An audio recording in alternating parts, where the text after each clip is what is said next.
Bismillahirrahmanirrahim. Assalamualaikum warahmatullahi wabarakatuh. Alhamdulillah, kali ini saya mau membahas tentang cara menjodohkan perkutut ya. Tentunya di sini saya nanti akan bagi-bagi perkutut dewasa dan anak-anak. Kita bahas yang dewasa dulu.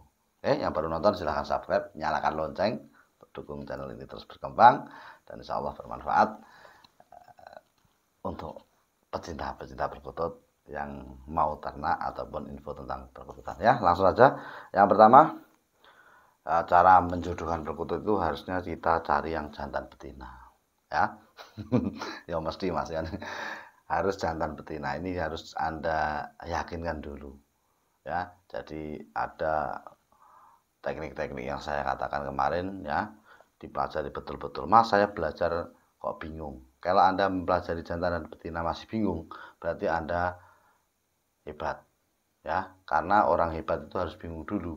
Nggak ada orang hebat itu nggak bingung dulu ya. Orang pandai dulunya juga bingung. Semangat. Nah, kalau Anda tidak bisa memilih, bisa suruh milihkan orang lain ya. Yang penting di sini kita bahas adalah yang positif jantan dan betina dulu ya.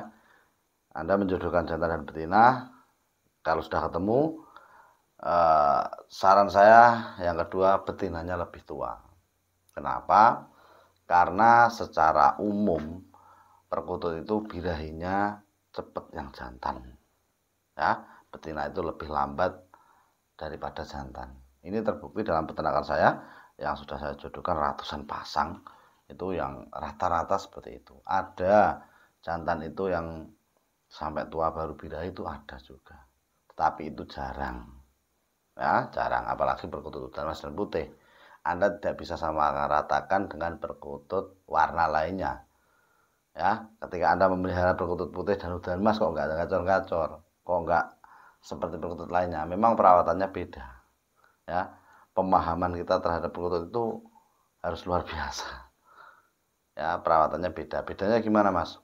Yang jelas perkutut putih dan Udan Mas itu kan albino, jadi birahinya, cara menaikkan birahi itu agak susah ya, meskipun ada kemarin saya share obat pendongkrak birahi dan lain-lain, tapi semua itu juga bukan jaminan ya, itu cuma rangsangan saja, teori.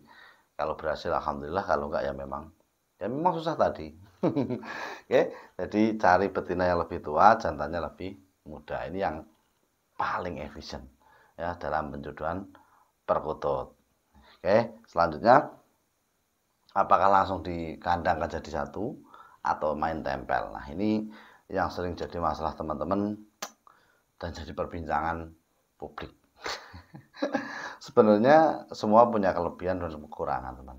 Jadi jodohkan perkutut itu, kalau dalam saya sendiri yang saya lakukan, jarang saya melakukan sistem tempel.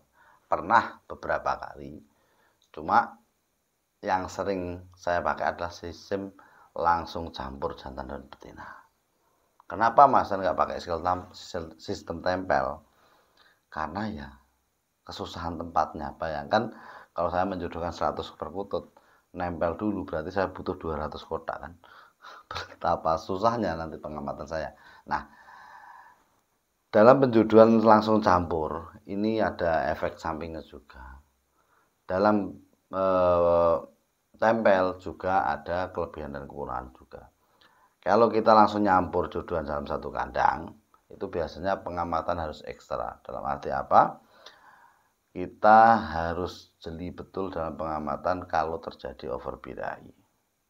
Karena sekali perkutut overbirahi kok dalam masa penjodohan, ini akan sulit sekali memulihkan karakteristik perkutut tersebut untuk menggugah gairah perkutut tersebut, menaikkan birahi perkutut tersebut untuk produksi itu susah kalau perkutut sudah pernah over birahi dalam masa penjodohan. Sekali lagi saya katakan birahi dalam masa penjodohan, beda lagi kalau over birahi dalam keadaan indukan, beda ya.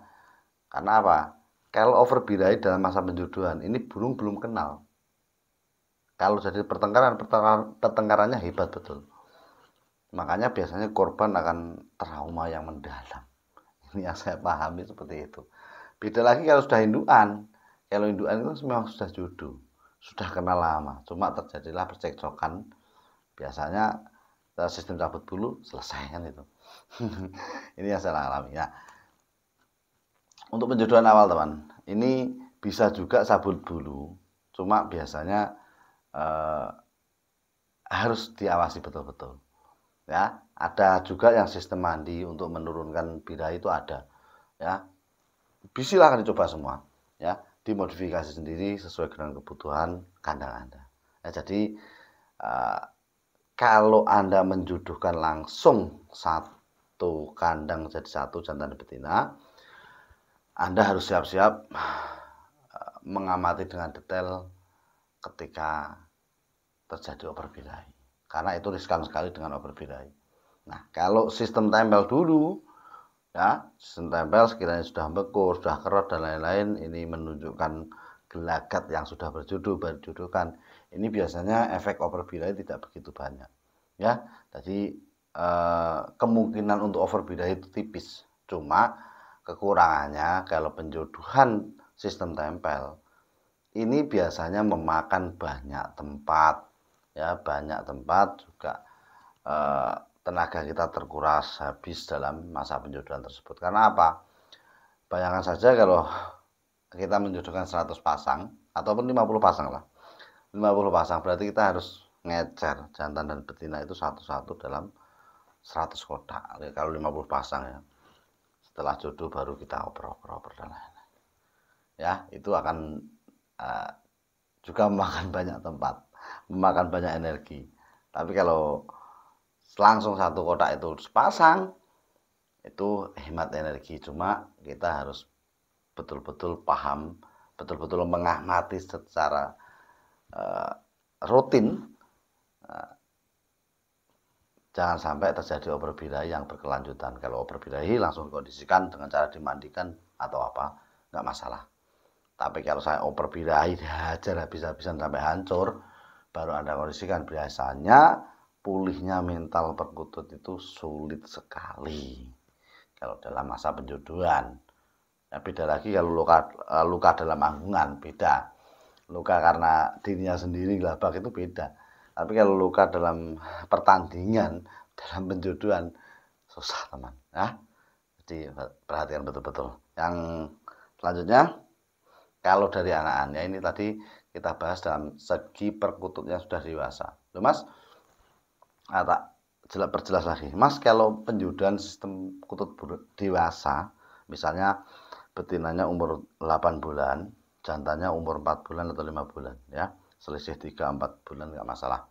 Saya pernah menjodohkan itu, perkutut itu betina sudah bertelur, jantannya itu baru proses ganti bulu dewasa. Itu saja dengan berjalannya waktu akhirnya produksi juga. Jantannya umur 3 bulanan lebih, 4 bulan belum ada, itu sudah produk. Betinanya sudah pernah telur, jantannya baru sampai mandiri umur 2,5 bulan, 3 bulan. Nah, itulah keunggulannya ya. Jadi sekali lagi sistem penjodohan dewasa adalah seperti itu tadi ya. Jadi kita harus paham betul. Yang selanjutnya adalah sistem penjodohan anakan. Ya, sistem penjodohan anakan. Kalau sistem dewasa itu berapa? Kalau lupa malah. Kalau dewasa itu berjodohnya berapa hari, Mas? Berapa bulan? Itu tergantung karakter perkutut kita ya. Jadi kita harus hafal betul karakter perkutut kita yang kita jodohkan. Saya pernah menjodohkan itu paling cepat 1 minggu. 1 minggu itu bertelur. Pernah saya. Ya, dalam video YouTube ada saya itu kan. Cuma kelemahan saya itu kan YouTube pakai HP. Setelah saya hapus. Jadi nggak ada memori untuk menyimpan video-video yang saya upload. Ya maklum. Kamu tengah itu. Isalis apa enak ini video rata edit sudah ngomong diupload. Oke, jadi bisa 1 minggu, bisa 2 minggu, bisa 3 minggu. Tetapi kalau memang jelas itu jantan dan betina, insya Allah suatu saat tetap akan produk. Kalau tidak terjadi overbirahi loh ya, tetap produk. Entah itu 1, 2, 3 minggu atau 4 minggu atau 1 bulan, tergantung suasana, perawatan dan lain-lain. Semua lingkungannya itu yang mendukung perkutut tersebut cepat bertelur atau tidaknya. Kalau anakan, ya yang terakhir anakan. Kalau perkutut anakan, nah kita menjodohkan dari anakan itu ya kalau bisa ya cari betina yang lebih tua tadi. Walaupun selisihnya cuma 1 bulan atau setengah bulan, bagi saya itu sangat mendukung. Kalau penjodohan satu sarang seperti yang saya katakan kemarin, ada videonya ya, penjodohan perkutut satu sarang itu resiko kemungkinannya apa ya yang terjadi. Ketik saja di pencarian penjodohan perkutut sedarah atau satu sarang, ada ya, di sana ada kelebihan kekurangannya. Untuk teman-teman yang mau silahkan cari, nggak usah diterangkan di sini kok ketahuan. Intinya kalau ada di anakan ya tetap cari betina yang lebih tua. Kalau satu sarang tinggal Anda flashback kembali ke video saya yang lalu, ketik di pencarian penjodohan perkutut satu sarang atau penjodohan perkutut sedarah. Oke, kalau kurang paham komen di bawah, tanya-tanya. Di sini kita edukasi bersama, saling belajar, saling memotivasi. Semoga sukses, mulia, berkah untuk kita semua. Semoga kita semua tetap diberi kekuatan untuk terus bersyukur dan bersabar. Salam ngutut sopai patut. Assalamualaikum warahmatullahi wabarakatuh.